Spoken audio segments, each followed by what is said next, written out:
चलो बिना किसी विलंब के अंतिम ज्योतिर्लिंग की यात्रा पर। बोलिए घोषमेश्वर भगवान की जय। घोषमेशं च शिवालये।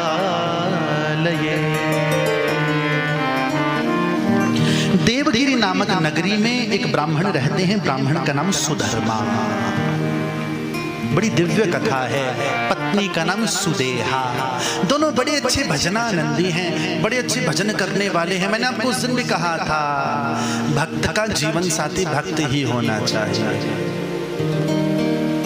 हाँ, तो ये दोनों पति पत्नी भजन करते हैं, सब कुछ सही है। एक दुख है, क्या संतान नहीं है। सुदेहा बार बार अपने पति को कहती हैं कि संतान, मेरे संतान नहीं हो रही, आप दूसरा विवाह कर लो। और बार बार सुधर्मा कहते हैं, देवी शिव ने जो दिया है स्वीकार है, संतान भाग्य में नहीं है, नहीं चाहिए। नहीं स्वामी ऐसा नहीं, आप दूसरा विवाह कर लीजिए, किसी दूसरे से नहीं, मेरी बहन घुष्मा से कर लीजिए। अच्छा, आज तो कहेगी कि ब्याह कर लो, कल को बेटा होगा तो जलेगी। नहीं स्वामी, मैं अपनी बहन से क्यों जलूंगी, मैं अपनी बहन से डाह क्यों रखूंगी। मैं सौगंध खाती हूँ परमपिता परमात्मा की। मैं प्रेम पूर्वक ही व्यवहार करूंगी दोनों से। जबरदस्ती पति के मना करने पर भी अपनी छोटी बहन घुष्मा से ब्याह निश्चित कर दिया।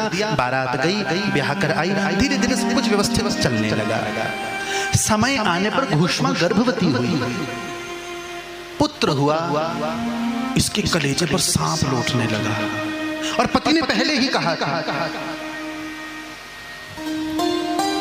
बालक धीरे धीरे बड़ा होने लगा। कोई रिश्तेदार आते तो घुष्मा से बातचीत करते, पति कहीं जाते तो घुष्मा को ही साथ लेकर जाते। घुष्मा सजती संवरती, घुष्मा का घर के ऊपर पूरा अधिकार। पर घुष्मा का नियम ये प्रतिदिन पार्थिव पूजन कर। बेटा बड़ा हुआ, ब्याह हो गया, बहू आ गई। पर भैया सुदेहा के भीतर की आग तो कौन तापे। इसके भीतर तो ऐसी अवस्था मानो युद्ध चल रहा हो। मुझे इसकी प्रसन्नता देखी नहीं जाती।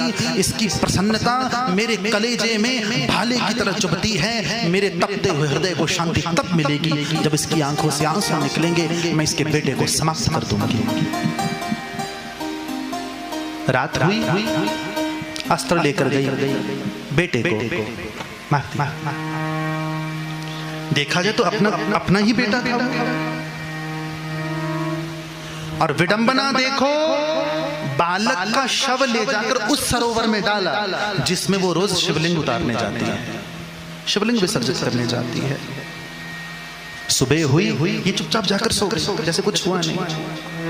बहू अन्यत्र थी, बहू को पता नहीं चला। भैया सुबह हुआ, हाहाकार मच गया। ये सुदेहा तो मोटे मोटे आंसू रोने लगी जैसे से सबसे बड़ा दुख हुआ। अरे बहन, अरे क्या करे, भगवान शिव ने न जाने क्या फल दे दिया तुझे। अरे घर में एक ही पुत्र था, बड़े नाजों से पाला था, वो मारा गया। कौन पापी है, कौन अधर्मी है। घुष्मा कुछ नहीं बोली। कहा शिव ने लिया, शिव का ही दिया। शिव ने दिया था, हमने ले लिया। शिव ने वापस बुलाया, हमें स्वीकार है। अरे तू चीत्कार तो कर, तू रो तो सही, मुझे कोई दुख नहीं है। घुष्मा उठी है, शिवलिंगों का पूजन किया है। सुदेहा सुनाती है, तू पापी है क्या। तेरे पुत्र का तो शव तक नहीं मिल रहा। शव मिलेगा भी कहां से, क्योंकि जो पलंग था जिस पर पुत्र सोया हुआ था वो पूरा रक्त रंजित हो चुका था। ये पूरी तन्मयता के साथ उठी, माटी लेकर आई है, माटी का मर्दन किया है। माटी का मर्दन करके पार्थिव शिवलिंग बनाए हैं, पूजन किया है। भैया विसर्जन करने गई तो देखा सरोवर के किनारे बेटा खड़ा है। लाल, तुझे हम सुबह से ढूंढ रहे थे, तू कहाँ था। माँ, मुझे नहीं पता कि मैं रात को कहाँ गया, यहाँ कैसे आया। उस भैया जैसे ही उसने पार्थिव शिवलिंगों का विसर्जन किया, भगवान शिव प्रकट होकर घुष्मा से बोले, देवी ये सब कुछ करने वाली तेरी बहन सुदेहा है, तो एक बार बोल तो सही, मैं उसे प्राण दंड दूंगा। नहीं प्रभु, वो मेरी बड़ी बहन है, मुझे इस घर में ब्याह कर लाने वाली भी वो है, इस बालक से प्रेम करने वाली भी वो है। आप कृपा करना चाहते हो तो बस इतनी कृपा कीजिए, मेरी बहन को क्षमा कीजिए और सदा सर्वदा सर्वदा के लिए यहाँ विराजमान हो जाइए। भगवान कहते हैं जा, मैं आज से तेरा नाम धारण करके निवास करूंगा। नाम हुआ घूष्मेश्वर।